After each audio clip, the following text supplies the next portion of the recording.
You tapping in real quick for this UFC fight night in Louisville, I believe.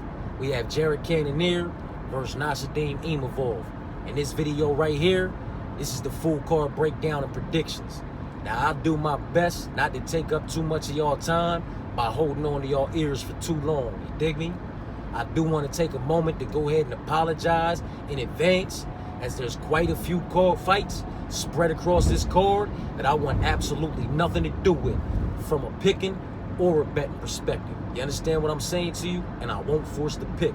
There's been a couple cards like this so far in 2024, and this card right here will be dealt with accordingly. You understand what I'm saying to you? Now let's go ahead and dive into it, man. First fight of the night, we got women's MMA.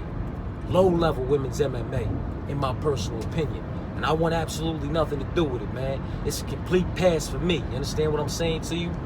First fight of the night, low-level women's MMA, in my personal opinion. Question marks on both sides. And as of right now, we already have a sizable favorite in this low-level women's MMA bout that's going to be kicking the night off. You understand what I'm saying to you? We have Tomar versus Amanda. And Amanda's currently sitting at, I believe, a minus 235 on the money line, leaving Tomar a plus 180 underdog. You understand what I'm saying to you? I personally want nothing to do with this fight, man. I suggest that y'all have nothing to do with this fight. Moving on, second fight of the night. This is where my action starts. This is the first leg of my parlays, man. I've locked Taylor up for this week, man. I absolutely love him in this spot. I couldn't love him any more in this fucking spot. You feel me? I followed this young man's whole career from the beginning to where we are now. And honestly, I don't have a bad thing to say about the young man. You feel me? And that's with all due respect to Cody, his body of work, his resume, the level of competition he's been up against. I'm not taking anything away from that young man. This is just a bad matchup for that young man. And Taylor possesses a 9-inch reach that he knows how to use. Taylor's IQ is something that I've never had to question anytime that he steps into the motherfucking cage. You feel me? I don't necessarily understand why he was cut from the UFC promotion the first go around, because he was winning his fights, but I am glad that he's back in the promotion and still winning his fights. You understand what I'm saying to you? And I'm gonna rock with him, man. I'm rocking with him until proven otherwise. And Cody, not that guy, man. Not gonna be able to get anything going on the feet. Gonna be very frustrated as Taylor picks him apart, pieces him up from the outside, because as I said, he's very good with his distance management and controlling his distance. You feel what I'm saying to you? And his strikes, I got nothing bad to say about his striking game. His all-around game is solid and strong. You understand what I'm saying to you? Cody won't be able to get any takedowns going. Taylor, takedown defensive, or defensive wrestling, offensive wrestling, it's all good enough to defend the takedowns and possibly reverse and secure a couple of his own if that's what he chooses to do. I'm not saying he's dusting Cody off and finishing Cody, but I'm saying he's securing a unanimous decision, probably 3 rounds to none, probably 30-27, all the way across the board. I'm not even going to hold you. Cody's not going to be able to get anything going on the feet, not going to be able to get anything going in the wrestling and grappling department. Taylor is just an all-around better fighter in every fucking department. In my personal opinion, man. Taylor's the pick. Taylor's the first leg of my parlays, man. Moving on. Another motherfucking low-level women's MMA, in my personal opinion. We got Eduarda versus Denise. Eduarda currently minus 172, I think, on the money line. Almost minus 200, getting close to minus 200. She's a favorite against Denise. Should she be the favorite? I believe she should be the favorite. Probably closer to minus 146, 148, but nowhere over minus 150. You understand what I'm saying to you? Because neither one of them are spectacular. Neither one of them really stand out in any department over the other anywhere spectacularly. And neither one of them are necessarily great anywhere. You understand what I'm saying to you? This is low-level women's MMA. Should Eduarda be the favorite? She's got an O next to her name. She's 10-0. Denise is 8-3. So, you know, based simply off of that, yes. But off of her body of work, her resume, her level of competition, no. What she's been able to produce inside the cage, no. Just based strictly off that O. You understand what I'm saying to you?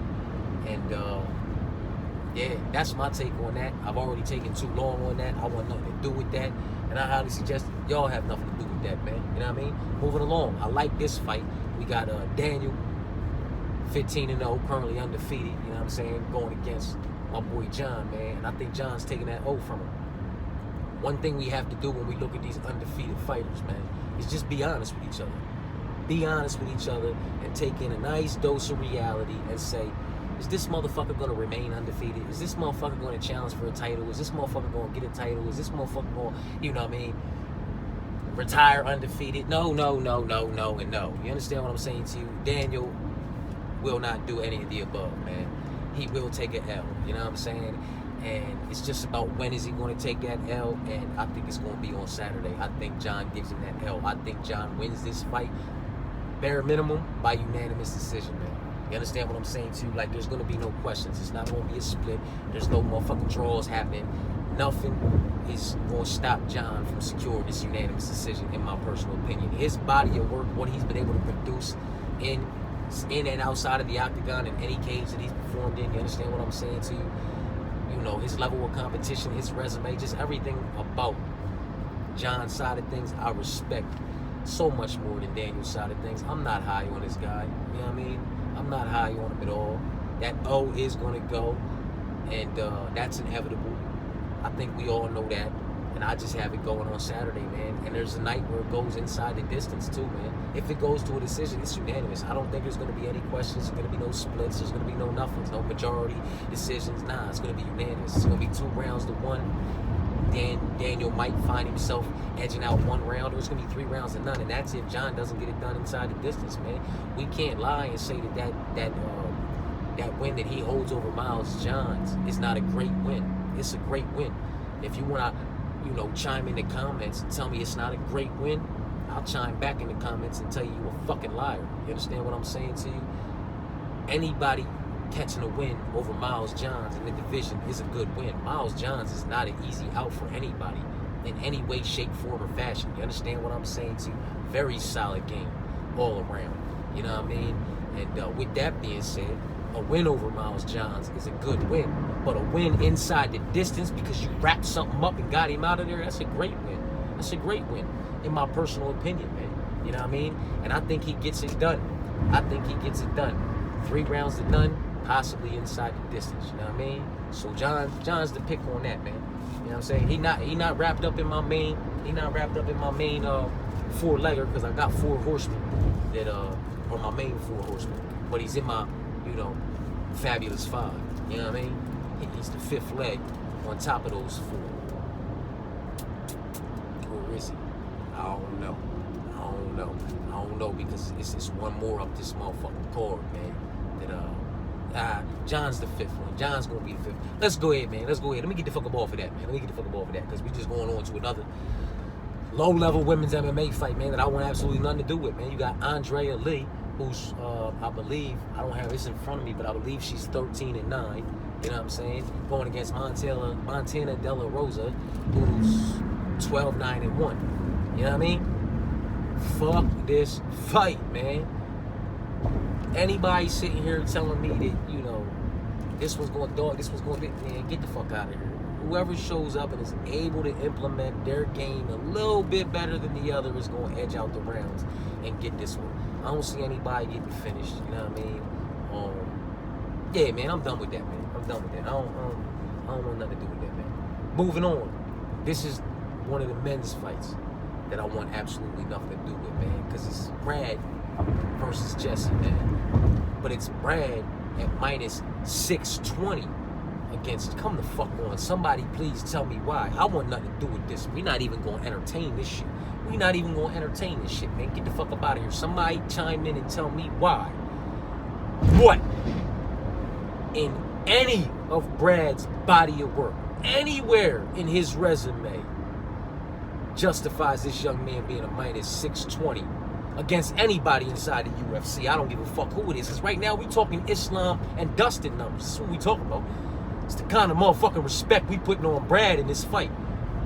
You know what I mean? Get the fuck up out of here. Minus 620, man. Minus 620, man. Neither one of these motherfuckers are great anywhere neither one of them are necessarily that fucking good anywhere. Again, this is my personal opinion.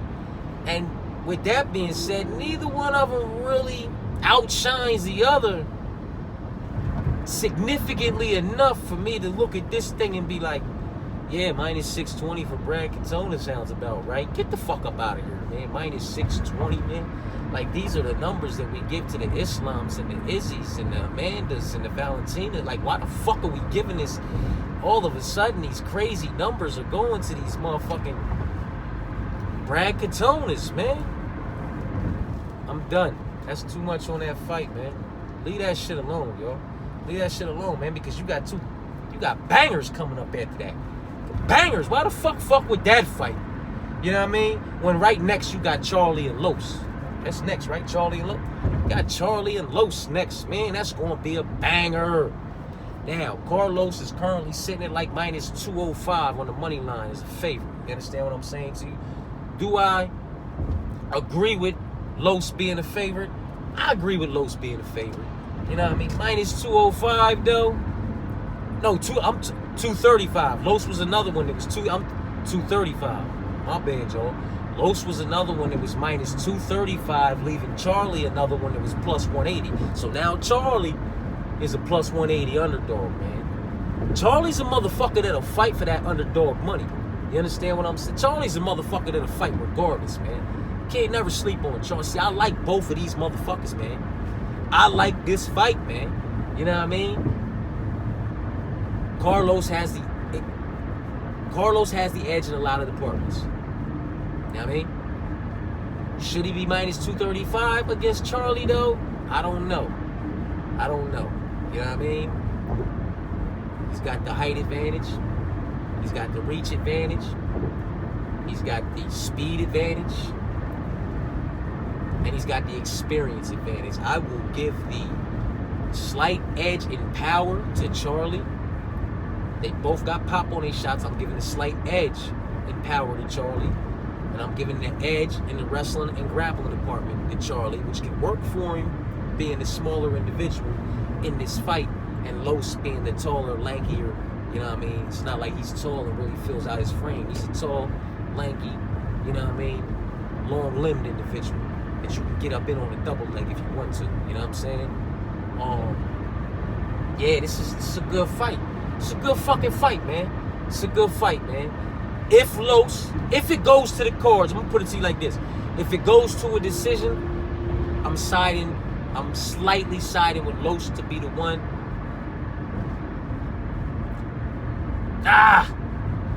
That's rough though, because I was gonna say slightly siding with Los to be the one to have, done the better work over the course of 15 minutes on the feet.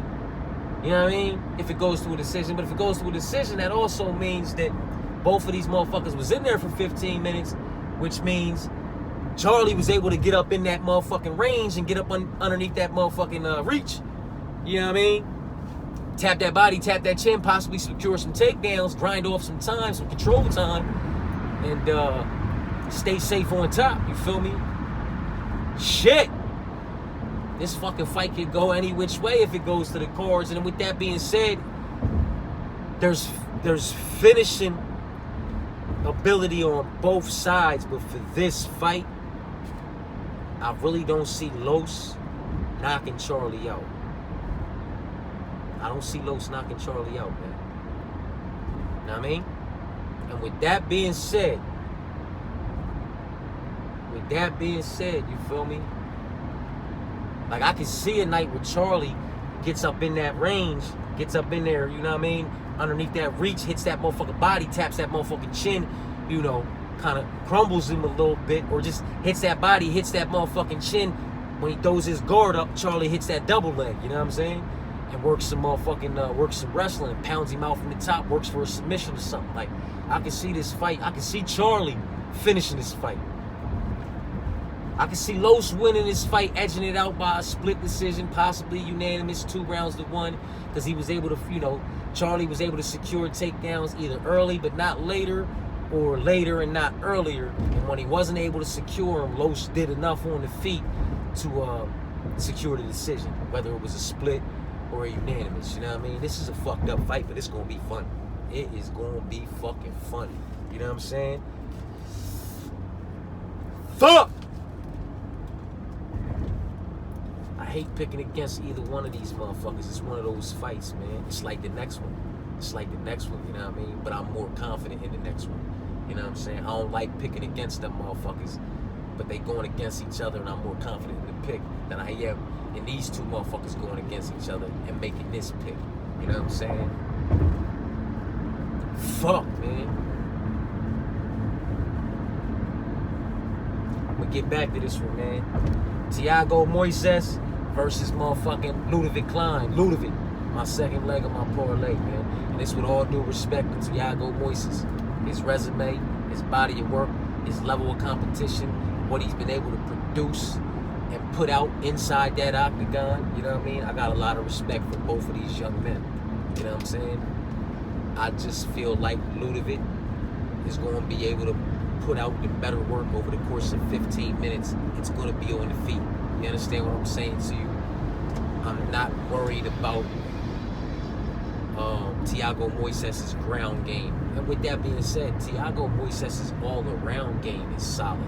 He can clip and catch and knock a motherfucker out on their feet. You feel me? He can outwork a motherfucker on their feet, depending on who that motherfucker is, not Ludovic Klein. You know what I'm saying? Both of these motherfuckers got a good fight IQ. Both of these motherfuckers are very technical in their approach. Ludovic, a little bit more so. He's a little bit more composed, man. And that's kind of crazy to say, because Thiago Moises is composed too, but he got a little bit more of that Brazilian fire up in him. You know what I mean? He can lose his shit a little bit easier. Ludovic's a little just calm, cool, calm and coolly, man. You know what I mean? Just composed. He just does his thing, man.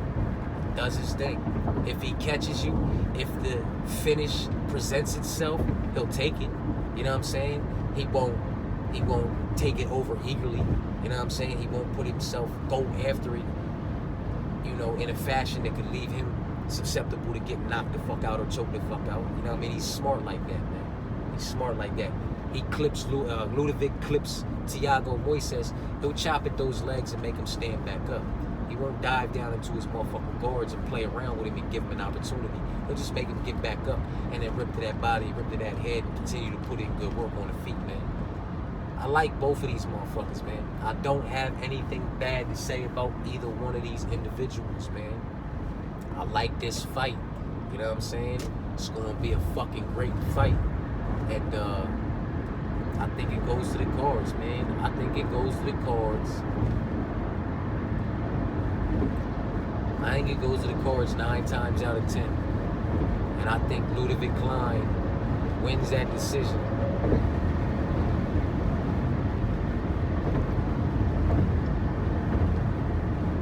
Nine times out of 10, man. Maybe 8 times out of 10. Maybe 1 time. Thiago wins it by split decision. You know what I'm saying? Because he secures takedowns and puts Ludovic in a couple compromisable positions. Ludovic does what he does on the feet. Thiago does what he does on the ground. Thiago wins by split decision 1 out of 9 times. The other 8 out of 9, motherfucking Ludovic wins. And that 1 time that it ends inside the distance could go either way. It could go because, you know, Ludovic caught him, clipped him, rocked him, and just TKO'd him. Or it could, you know, Thiago Moises caught him, clubbed him, subbed him, or clipped him and TKO'd him. You know what I'm saying? But with all that unnecessary shit that I just said, it's Ludovic Klein. He's my second leg of my parlay. You know what I mean? So far, man, where we at? 20 minutes, man. My bad, y'all. So far, we not fucking with that first fight of the night, and I highly suggest y'all don't either, man. First fight of the night, low-level women's MMA. That's 2 reasons right there. Question marks on both sides. That's 3 reasons right there. One of these individuals is already a sizable favorite. That's shady as fuck. That's 4 reasons right there.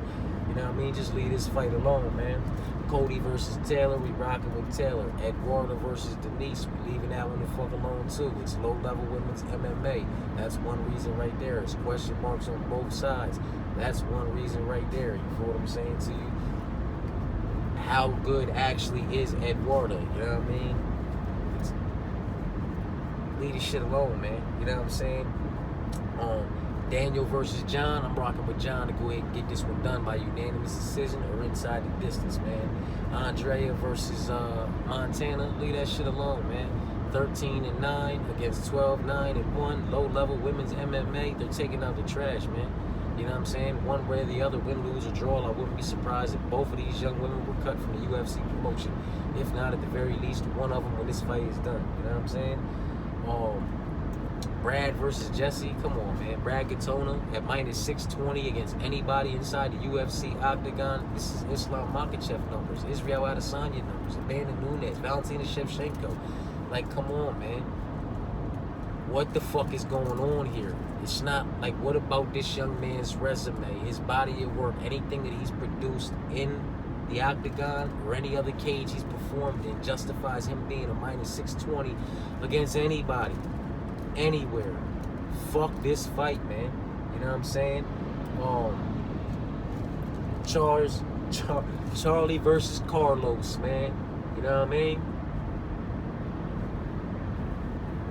I'm leaving this one alone, man. Fuck.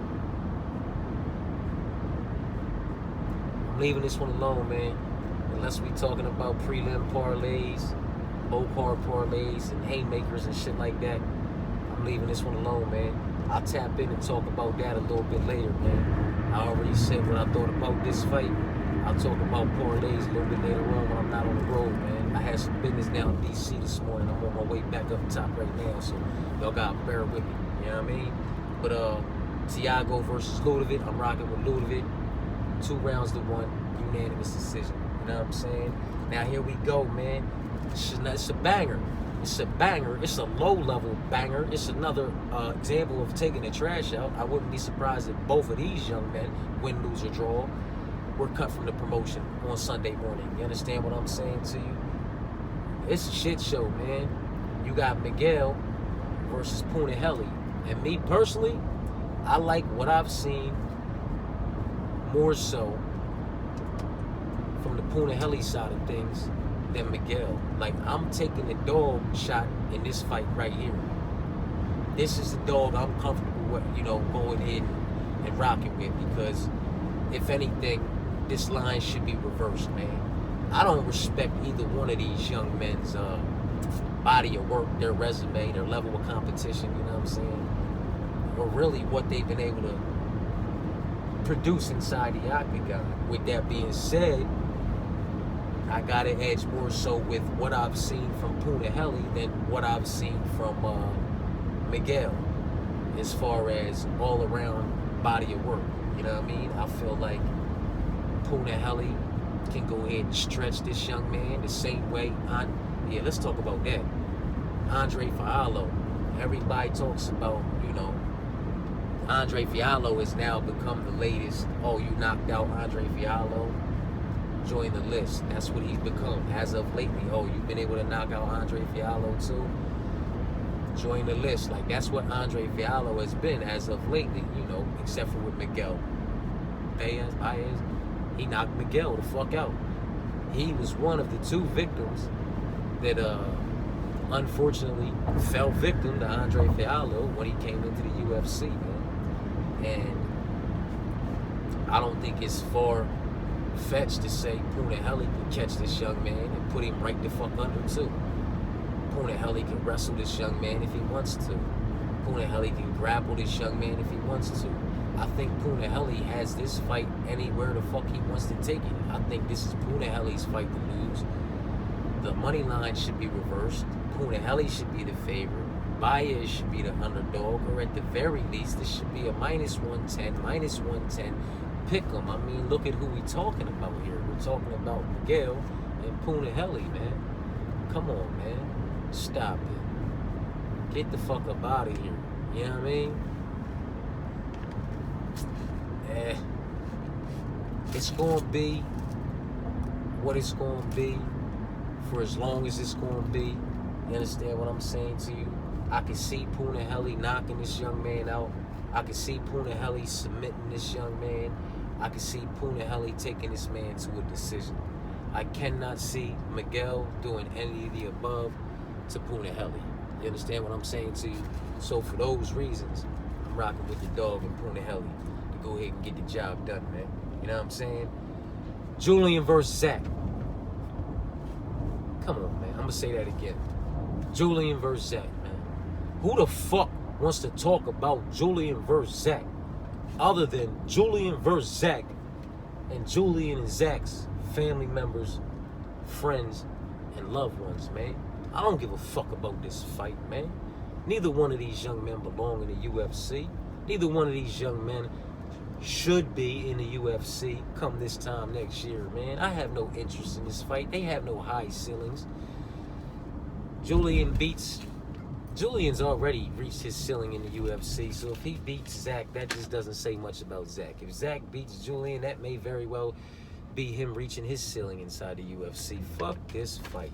You know what I'm saying? Fuck it. Moving on, man.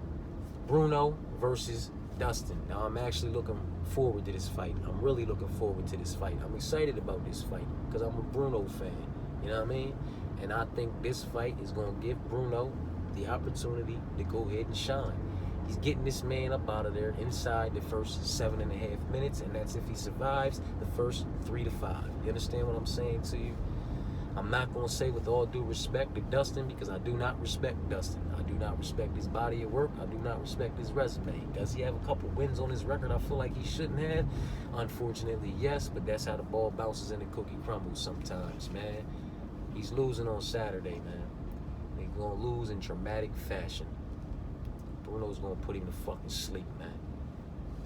Fuck around and swell him up with a hematoma like old boy did to Hominick back in the day. You know what I mean? He gonna come up out there looking like a fucking bumblebee.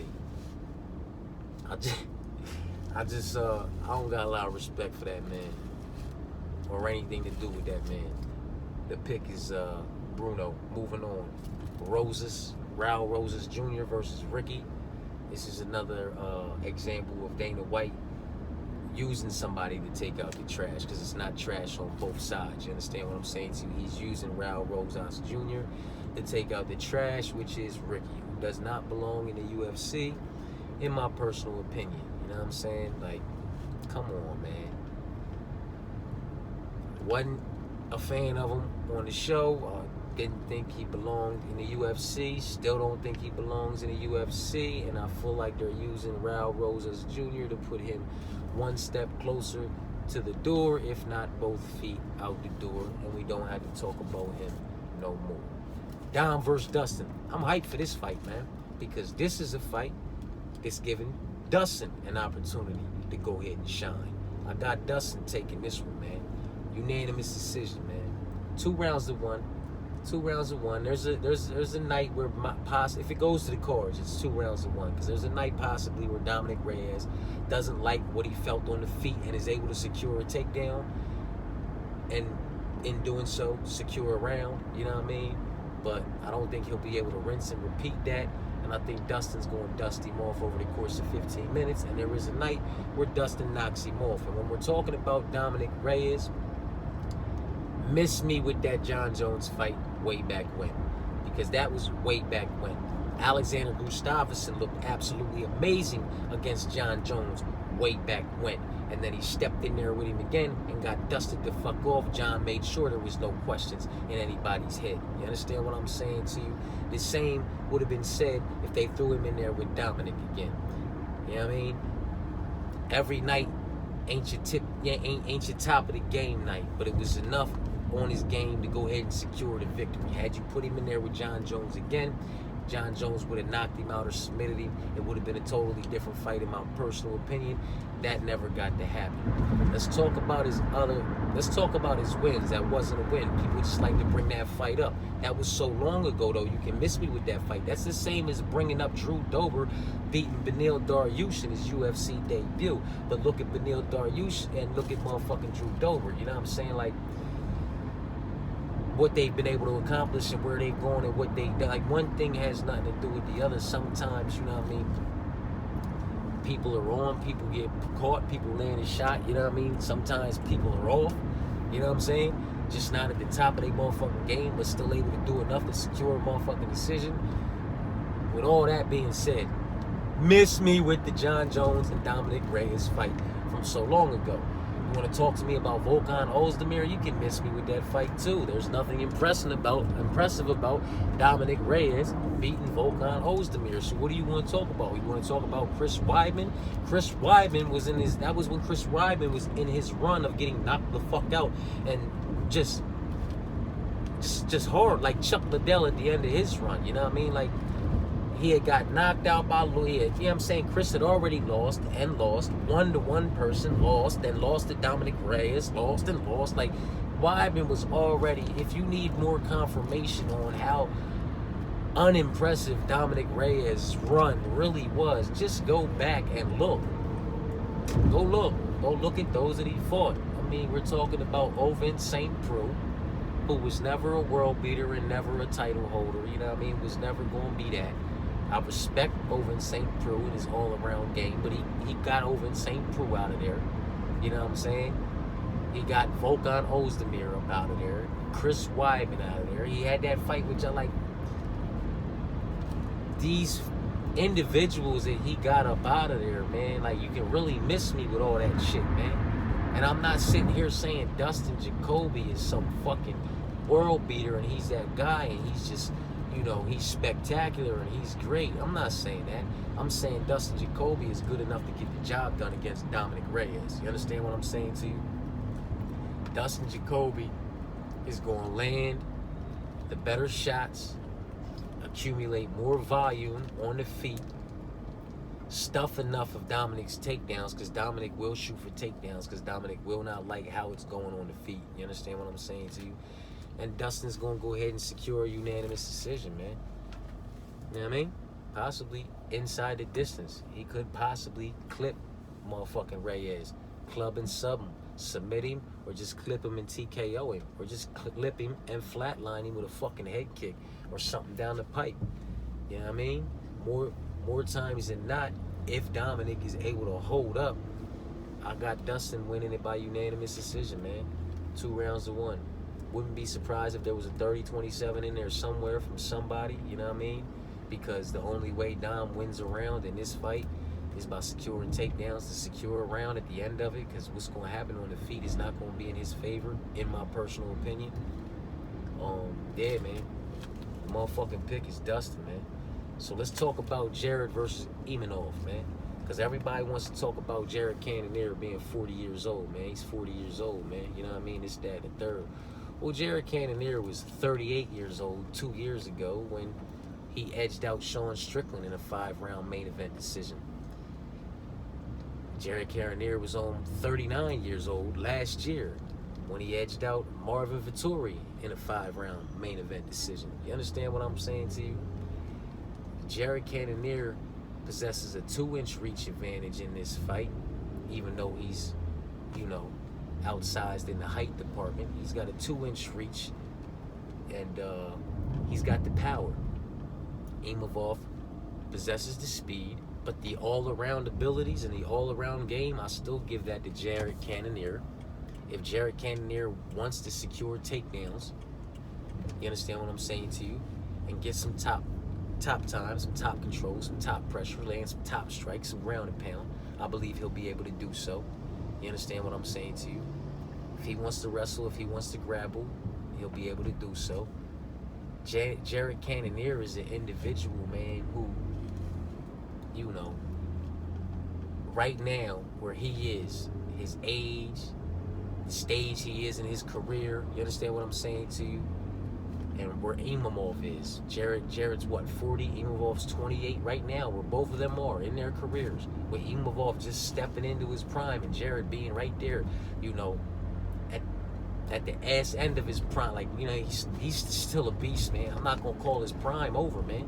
He's still a fucking beast. Jared Cannonier, in my personal opinion, is a man who, if he wants to fight and compete until he's 44 years old, like Randy Couture, like that motherfucker could fight and compete in the upper echelons, you know what I mean? Right up here in the top 5, competing for titles and shit. You know, until he's 44 years old, like Randy Couture. It's how he treats his body, how he treats himself. You know what I mean? He don't disrespect his body. His mental is intact.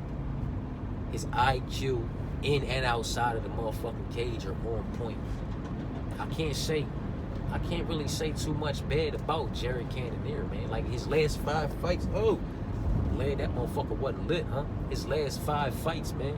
The motherfucker only lost to Israel Adesanya, you know what I mean? And 3 names that I like on that list that he took out, man. You know, Sean Strickland, Marvin Vettori, and Calvin Gastelum. 3 gats, man. 3 fucking gats. You know what I mean? And there's a night where this shit don't go to the cards. This shit don't go to the judges. And Jared Cannonier gets him the fuck up out of there inside the distance. I do not see a night where Imavov can win by knockout or win by submission. I do see a night where Jared Cannonier can win both ways, man. He can club and sub this motherfucker.